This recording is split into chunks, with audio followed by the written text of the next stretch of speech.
You're very welcome to the Firm and Fast Golf Podcast. I'm your host, Shane Darby.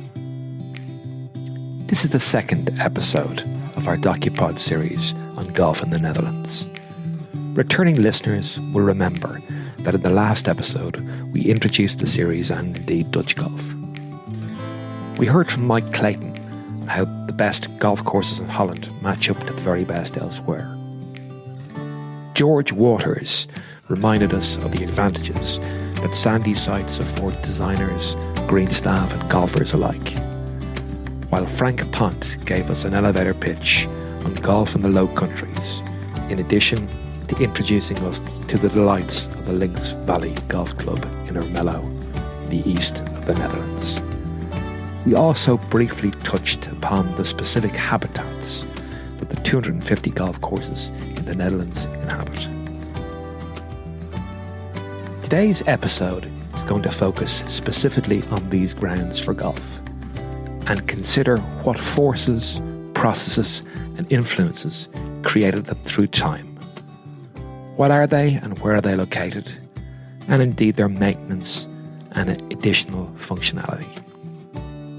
It will be necessary to connect a multitude of threads across a number of diverse but related subject matters, namely geography, geology, history, and a smidgen of sociology thrown in for good measure.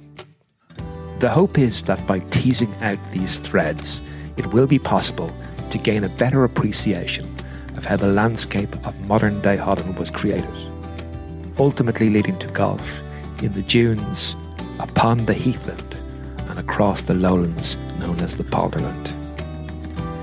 Now, I'm obviously no geologist, or indeed historian for that matter. Therefore, you will be pleased to hear that assistance for this episode in these areas has been provided to us by Robert Hack and Robin Bargmann.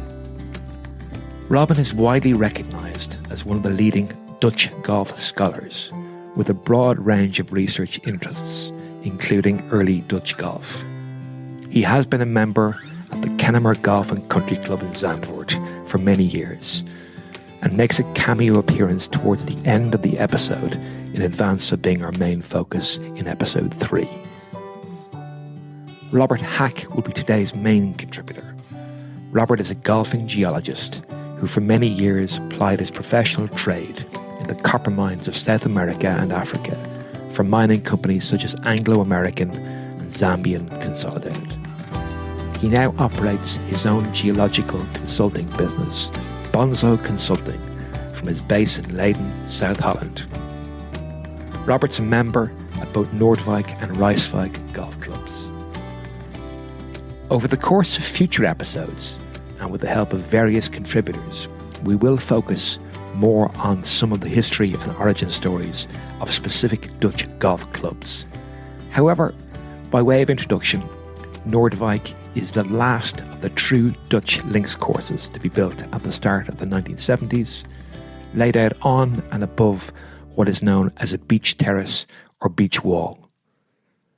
Rijswijk, on the other hand, is the antithesis of Noordwijk, a more modern Donald Steele creation from the 1980s laid out on inland polderland. Robert will provide ongoing commentary as we progress through this episode. As a starting point, I received some online feedback in conjunction with releasing the last episode in this series, and a reply from @personified has provided us with a good starting point for today's deliberations on the origin story of the grounds for golf in the Netherlands. His tweet reads as follows: I'm surprised there are 100-acre patches of land that aren't muddy soup all year round. That comment obviously is in relation to the landscape of the Netherlands. Notwithstanding the aforementioned, you will not be surprised that water in its various forms has been the main contributory factor in the creation of the landmass that we know as the Netherlands. Specifically, maritime, riverine, glacial, and underlying water table influences. The supporting act also includes wind, climate change, and the ingenuity of the hand of man directed towards drainage and land reclamation.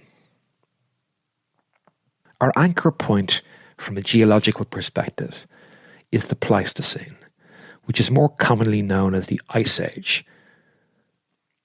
This first began in the region of 2.6 million years ago. Interestingly, the Pleistocene should actually be considered as the Ice Ages, as it was in fact made up of an alternating series of up to 17 glacial and interglacial periods, where glaciers advanced and retreated across Europe. Perhaps unsurprisingly, what we know of as the Netherlands today would have been completely unrecognisable from what existed back then. If you look at the geology of the Netherlands, then basically we are a deposit of the large rivers. One very large river is already gone for a few 100,000 years. That's the Eridanos, which was a river coming from northern Russia right to the North Sea, with the size at the North Sea. Something like the Amazon must have been an enormous river. And a lot of the deeper sediments in the Netherlands come from this Eridanos river. Sands and also clay deposits.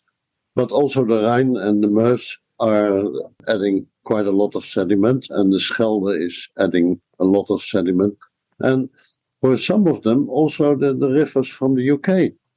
They're on the other side of the North Sea, but at times there was enough wind over the North Sea to blow some of the sand from the UK side up to the Dutch coast.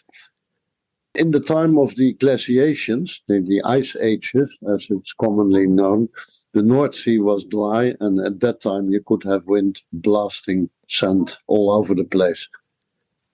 So in the Pleistocene 100,000 years ago, during the last ice age, you had the first humans walking around there. It was one large sand deposit with grass growing on it from here to the UK, and most of the southern North Sea was completely dry. Then after that, you had the ice in the northern part of the North Sea, and past the northern part, past the ice, there was some ocean again. When the glaciations were over and the temperature started increasing, the ice melted away. The North Sea started to become fuller with water. The first coastlines for the Netherlands are way into the North Sea, not at the present location, but way in the direction of the UK. But that's taken some 10,000 years to get the water level in the North Sea as high as it is more or less at present. Much of what is now known as the Netherlands was created during the Salian glaciation period between 180,000 and 130,000 years ago. In the central Netherlands, push moraines of up to 100 metres above mean sea level were deposited. Vast amounts of glacial material were also laid down in the north of the country. In the south, the influence of the major rivers was dominant, and here the Rhine and the Meuse laid down thick layers of sand and gravel.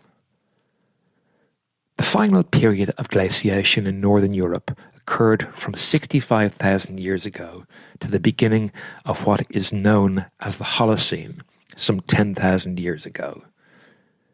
During this period, the ice cap did not reach the Netherlands. However, at this time, the land did not support any significant amount of vegetation. In effect, the landscape resembled a polar desert, and significant amounts of cover sand were laid down as a result of wind action. Today's geological journey commences on the North Sea coast as we go in search of an abundance of sand. In the last episode, we heard from George Waters of the advantages the sandy sites represent from a golfing perspective. The three areas that we will explore today are the North Sea dunescape, the inland beach walls, and the inland dunes, ridges and sand drifts. The first two are derived from maritime influences, with the third being related to glaciation and subsequent transportation by wind action with a little helping hand from mankind. Anyone who has ever peered out of an aircraft window on final easterly approach into Schiphol Airport, or indeed spied the surrounding terrain of the Formula One track at Zandvoort, will not be surprised to hear that 254 kilometres of the North Sea coast of Holland is characterised as barrier dune system. When we explore the coastline of the Netherlands, immediately after the last ice age, some 10,000 years ago, it's a different story altogether. The North Sea coastline of Holland has only been recognisable as such for the last 5,000 years. Prior to that, flux and fluctuation are in evidence from a coastal perspective, as young dunes are formed. Sometimes the seawater level in the North Sea was likely higher than the land in the Netherlands. And some of these beach walls are actually inside the country. They are now behind the Noordwijk coastline. For example, the Kennemer is on a beach wall rather than on dunes. And that's a beach wall which became dry, not a beach anymore, some 4,000 or 5,000 years ago. A beach ridge is a wave-swept or wave-deposited ridge running parallel to shoreline. It's commonly composed of sand as well as sediment worked from underlying beach material. A fall in water level, or indeed an uplift of land, can isolate a beach ridge from the body of water that created it. Beach ridges often become routes for roads and trails, like in the case of the west coast in the Netherlands, where isolated beach ridges were formed behind newly formed dunes. Both the old and the new beach ridges were the only dry routes in the midst of wet peatland. Numerous settlements emerged here, some of them developing into the large population centres such as The Hague, Haarlem and Alkmaar. The last of these beach walls was formed during medieval times. This particular one is now home to the Noordwijk Golf Club. Robert can share some more information on the creation of this dunescape that rises over 25 to 30 metres as you move in an easterly direction away from the coastline. The last beach wall is the one on which you have Noordwijk and a Noordwijk golf course. And that has developed into a real full dune set. And why is that? It's likely due to a change in the way that the Rhine came into the sea.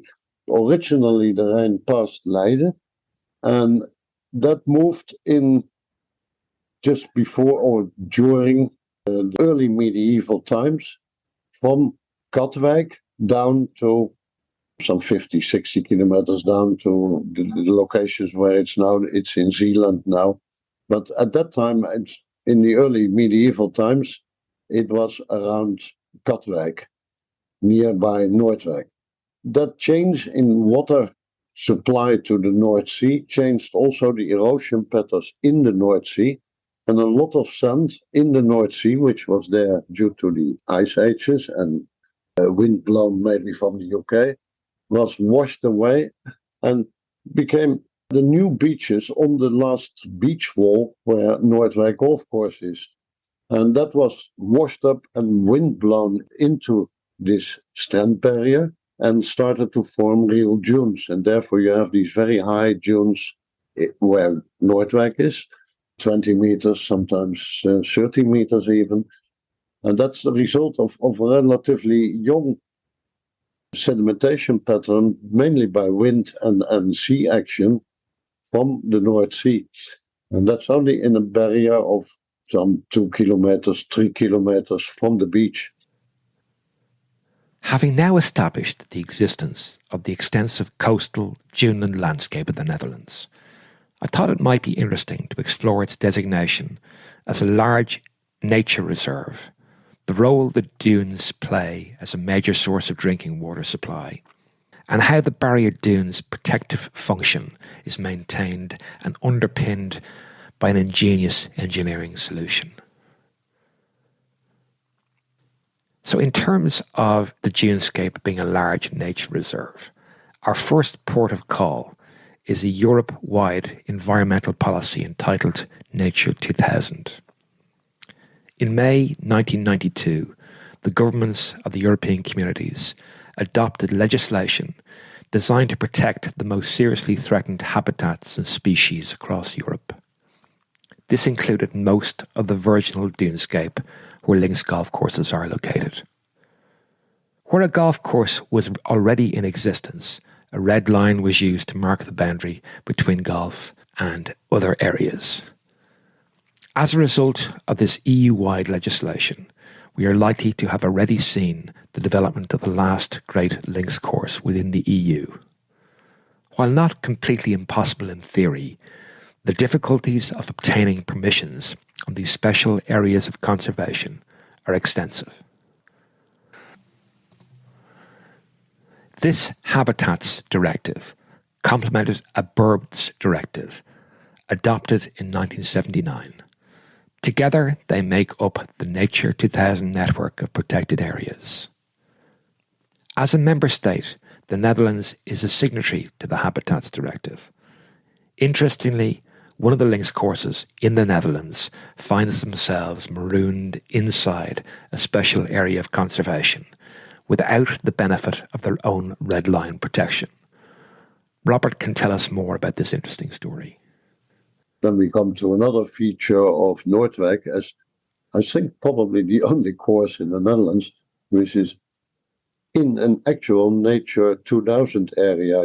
And Noordwijk Golf Course is right in the middle of that and is not excluded. So everything in Noordwijk Golf Course area has to be done according to the laws and regulations for Nature 2000 areas, which are extremely strict and difficult actually to follow. And in that sense, Noordwijk is completely different from the Kennemer and from the Haagse golf courses, because those two have very intelligent asked for exclusion at the time they started these Nature 2000 areas. Noordwijk did not. So Noordwijk is now right in the middle of it. Every piece of grass is Nature 2000. But Kennemer and the Haagse, they can basically do whatever they like within their areas, for the time being anyhow. An interesting aside is an additional role that the North Sea dunescape fulfills. It is as the source of drinking water for large parts of the north and south of Holland. The supply of potable water for these areas is cleaned and filtered in the sand dunes along the Dutch coast.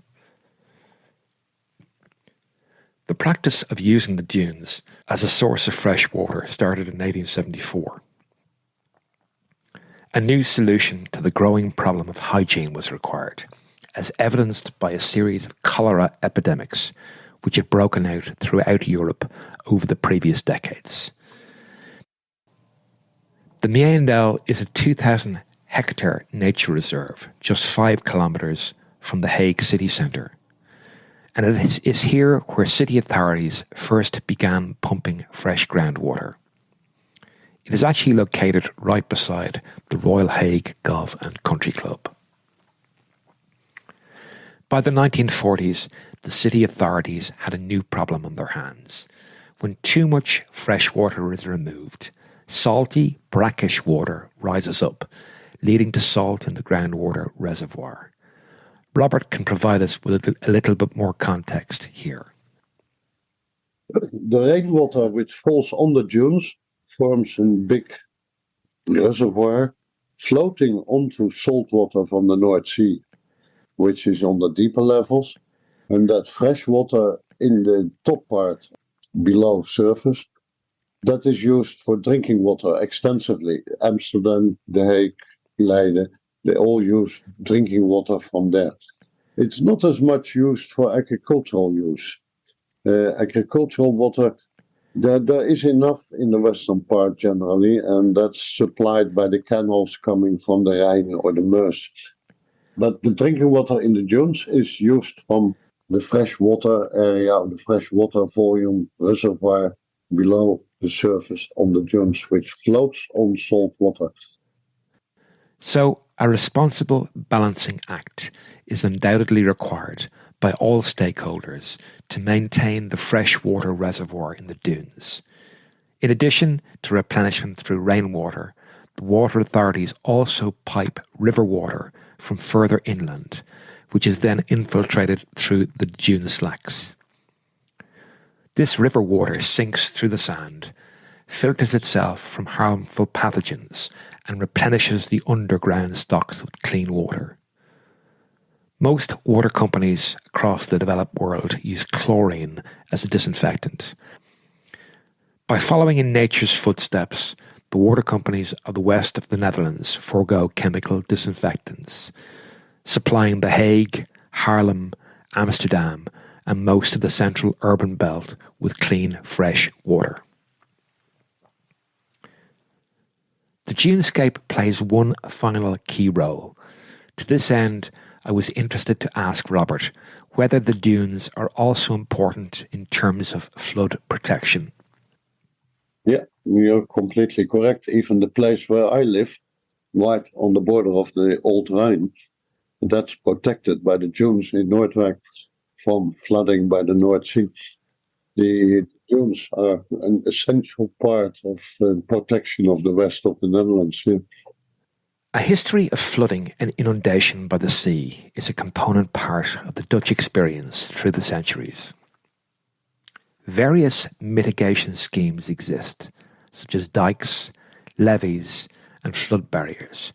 However, none are more interesting than engineering focused on dynamic preservation, the aim of which is to protect and nourish the barrier dunes, encountering the vagaries of the North Sea and the potential of sea level rise.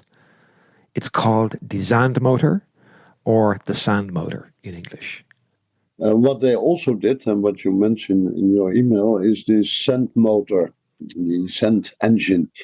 And the sand engine is nowadays, now first have to go back to the present situation. They have dredging ships, boats, in the North Sea who pump up sand from the North Sea bottom and flush that onto the beaches, basically along the whole part of the western coast, all the time, every year again, just to maintain the beach as it is at the location, because if you maintain the beach, then you also maintain the dunes behind it. That's quite a lot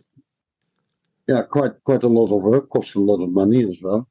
And they had the idea that if we make an artificial big hill of sand somewhere, then that sand will automatically be eroded by the North Sea, and the currents will transport that sand all along the Dutch west coast and deposit it again at the locations where it's needed. So that makes a bit more intelligent way of sand supplying. And that's what's called the sand motor near southern part of The Hague. It's working. They're quite happy with it, and it's indeed the sand moves from that sand motor. But the sand motor itself is purely artificial. It's pumped from the North Sea sand and flushed onto that sand motor. But the distribution over the western coast, that goes now basically automatic by the North Sea. That saves money. And it's probably a better way of maintaining the coastline. You never have too much or not enough sand at the location, because the North Sea divides it. So it's quite successful. If it would have been in front of there may be coming more of these sand supply areas. If one would be established directly before Noordwijk Golf Course, then it may have an influence on the groundwater levels. And that may influence, again, the groundwater levels on the Noordwijk Golf Course as well. But it's not that far at the moment. It's no problem. Finally, before we move on to the inland sand dunes, a listener suggested that I ask Robert to compare and contrast the formation of the Dutch dunescape with that of the dunescape in Ireland and the UK. Here's what he had to say. The top layers of sand, they are basically the same, but in the UK, mostly the case is that they are underlain not by sediments, but by rocks, or sediments which have been deposited a very, very long time ago. They are not a recent sedimentary environment. Maybe in some of the estuaries you may have golf courses which are on fresh sediments, but I know the golf courses in Northern Ireland, County Down, and the other two I've played there, three, they were all on the basis of rocks, and the sand dunes were on top of the rocks. So that gives a different mechanism. The sand is blown out of the sea or washed up to the beach, and then the sand takes it up and deposits it on tops of the rocks, and there it forms dunes. Whether the dunes itself are now so much different from the dunes in the Netherlands, which have the same sand, basically, same grain sizes, I think, and that's really very comparable. So the same and not the same, Mr. Veldkamp. I hope that answered your question. So in our next section, we move on to the inland sandy sites. Those sand dunes, sand ridges, sand drifts and sand hills that exist in the central and eastern parts of the Netherlands. The eastern part of the Netherlands stayed dry for most of the time, and in the ice ages or in the glaciation, there was a lot of ice workings, and that pushed up the sand in the hills where you talk about now the Hees courses, the Pan and Eindhoven. Eindhoven was outside the ice area, so they have sand-blown sand, I think. So as we've heard, the southern and eastern part of the Netherlands consists mainly of sandy deposits from the last ice age. These deposits are part of the European sand belt, which extends from Britain through the Netherlands, Belgium, Germany, Denmark and Poland up to the Russian border. Riverine deposits from the Rhine and the ancient Eridanus River system were pushed upwards by the advancing ice sheath, forming large hills consisting mainly of sand and gravel. During the final period of the Pleistocene, known as the Weichselian glaciation, periods of extremely cold and dry conditions occurred in the Netherlands. This resulted in the formation of a cold polar desert. Polar winds transported large amounts of sand from this desert, which were redeposited as cover sands. In recent history, man induced large-scale remobilization of these cover sands, further shaped the current locations where these drift sands are located. Some of these sandy deposits will eventually become the sandy forests and drift sands of the Veluwe, Utrecht and Eindhoven, home of course to courses such as the Lynx Valley, Utrecht de Pan and Eindhovense Golf. So we now know where the sand came from. However, the sandy forests that established themselves upon what are known as glacial push moraines were just that, sandy forests. That begs two questions. What is heathland and how was it created? So heathland has actually been shaped by human actions. Beginning at least 5,000 years ago, when humans started clearing trees growing on infertile soils, probably to entice game into clearings to make hunting easier. Later heaths were used to graze livestock. In some areas, layers of charcoal show that the forest was cleared repeatedly by fire for grazing or crops. If undisturbed, heathlands naturally develop back into woodland as trees re-establish themselves and gradually enrich the soils. However, heathlands became part of the farming system, providing grazing for livestock, heather for thatch, turf for fuel, natural fertilizer for agriculture, bracken for bedding and potash, gorse for bread ovens, and livestock fodder, in addition to sand and gravels for building. Severe forest degradation, driven by the production of charcoal from melting iron during the 6th and 7th century, and subsequently the trade in wood from the 11th to the 13th century, resulted in the extension of wind-induced sand drift. Around 1800, at the time of their maximum extent, heathlands in the Netherlands covered over 800,000 hectares. By the end of the 19th century, heathland had lost its economic value due to the introduction of chemical fertilizers. Since then, about 600,000 hectares of heathland have been converted into agricultural land, and 150,000 hectares have been afforested. Our final topic for consideration can best be summed up by René Descartes, the father of modern philosophy. Descartes has been attributed with the following observation: God created the earth, but the Dutch created the Netherlands. So we're going to take a quick look at the precursor to this creation of a type of real estate synonymous with the Low Countries. Suffice to say that as the temperatures in the Netherlands rose in the millennia after the last ice age, conditions were optimal for the establishment and growth of peatlands such as lowland fen and raised bog. Some 3,000 to 5,000 years ago, the peatlands reached their maximum extent, with 50% of what is considered the Netherlands today being actually peatlands, with approximately 1 million hectares of bogs and 500,000 hectares of lowland fens. Half of the bogs were situated in the coastal plain and half in the eastern and southern Pleistocene sandy areas. Reclamations of these peat bogs started in the 10th century and were so extensive that the period is known as the Big Reclamation. The objective was, of course, to create arable land.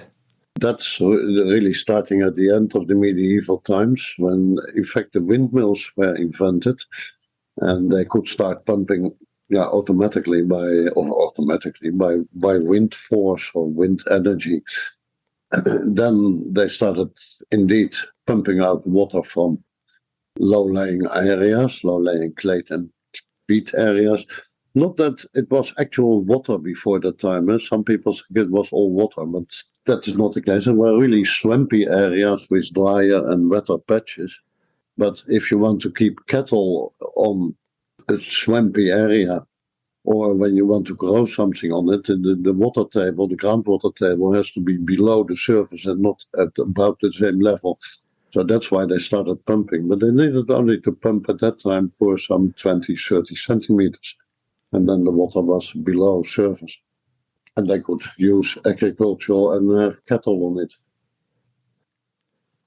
In the beginning, when the peat surface was still relatively high, digging several ditches was sufficient to create an accessible plot. Over time, as relative surface levels fell, more ingenious solutions were required to better manage water removal and the ongoing maintenance of a workable water table. All of these additional drainage efforts set off a process of peat compaction and a massive oxidation and associated degradation which continues to this day. This is the reason why the land mass of the Netherlands has sunk. The invention of the windmill in the 15th century facilitated further reclamation of peat areas for agriculture.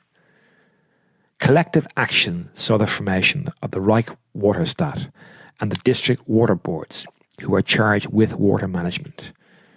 These federal and municipal authorities are responsible for ensuring a sufficient supply of water and keeping the country protected against flooding.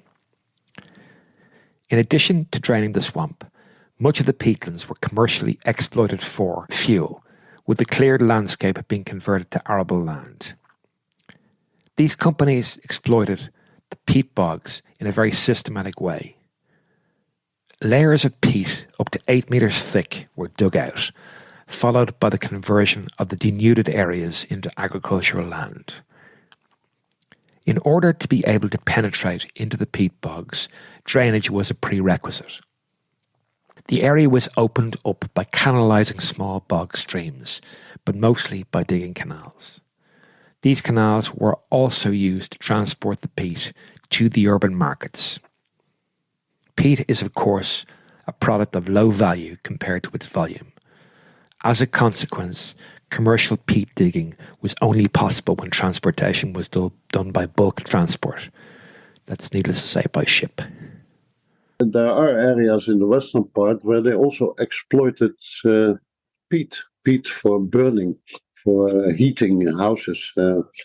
And that's where the large lakes developed all from, because they excavated the peat. And obviously that was filled by water, and you had a lake as a result, like the Kaag and the Westeinde and the whole series of these things. Somewhere I think it's the end of the 18th century, the peat exploitation came to an end because the lakes started to become so big, they became inland seas, and they become threatening the cities. Like Amsterdam was coming under threat from one of these lakes. So then exploitation was stopped, but the pumping had to continue for the agricultural on the highlands, and to maintain the water level below surface. Today, roughly 26% of the Netherlands is located below mean sea level. It is, of course, here, on these reclaimed expanses, that we find the home of the polderland golf courses of the Netherlands. The clay courses, they are a development from starting, what shall we say, 70s, somewhere 60s. And before that time, there were not many golf courses in the Netherlands at all. Nowadays, there's a couple of hundred, I believe. But many of these new courses, they are actually on places which you would call a swamp, like Rijswijk would have been a swamp in the medieval times, is now dry by pumping out the water all the time. And they have a golf course on clay, which is not bad, but it's just good. We now hopefully have an appreciation for the creation of the specific grounds for golf in the Netherlands. As we conclude this episode, my mind drifts towards the 1890s and the early pioneers of Dutch golf. The question arises as to what sites were utilised initially for the purposes of golf. In the eastern part of the Netherlands, there you had the sand hills developed from the glaciations, and on that it was very suitable to build golf courses. Now, why are the golf courses in the western part in the dunes? There was also a second reason, and it's a social reason. People with money started building houses on the sand beaches. People without money, they could stay in the swamps, basically. And that is a development all since Roman times. That's nothing new.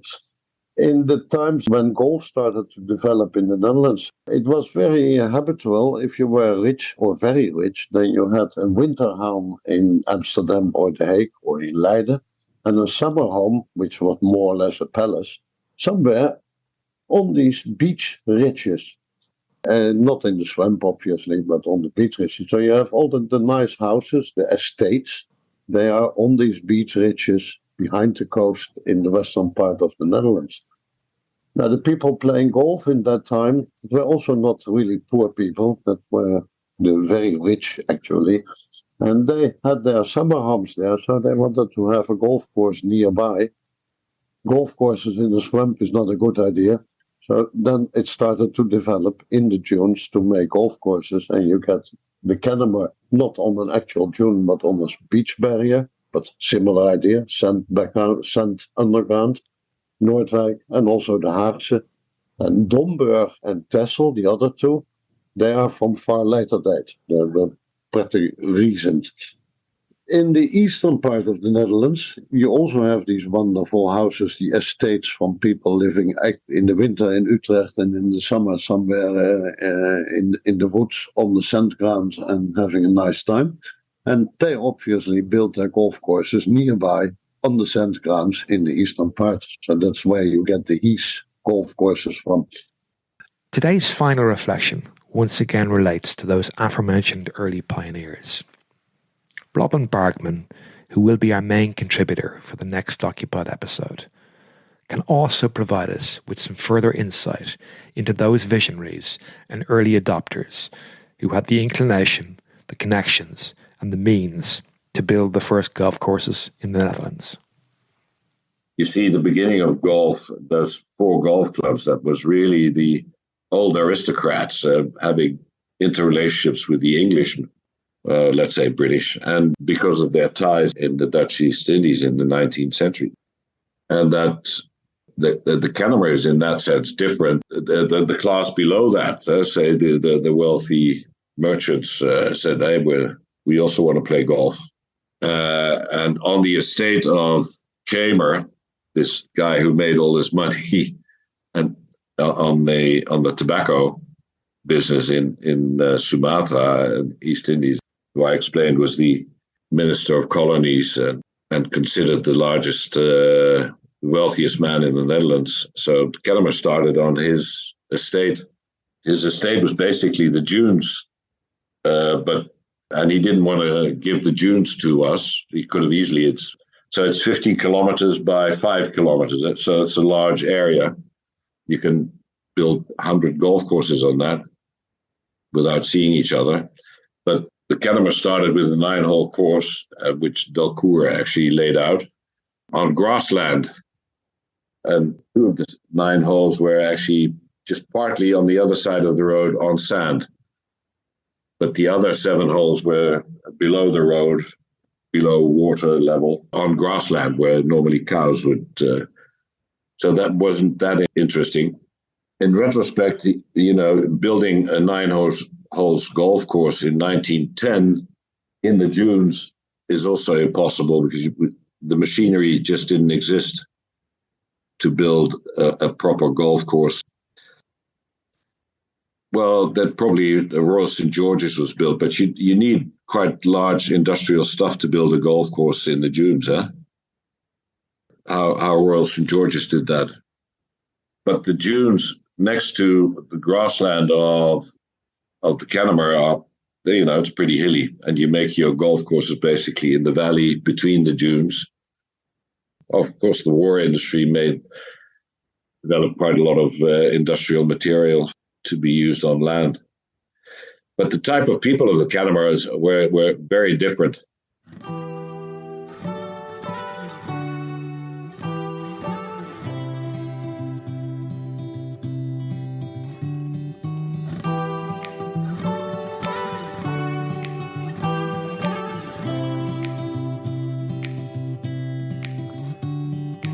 Many thanks for tuning in. As usual, you can find us online at firmandfast.golf or on Twitter at firmandfastgolf. Please continue to like, subscribe and comment. It really is appreciated. Until the next time, happy golfing.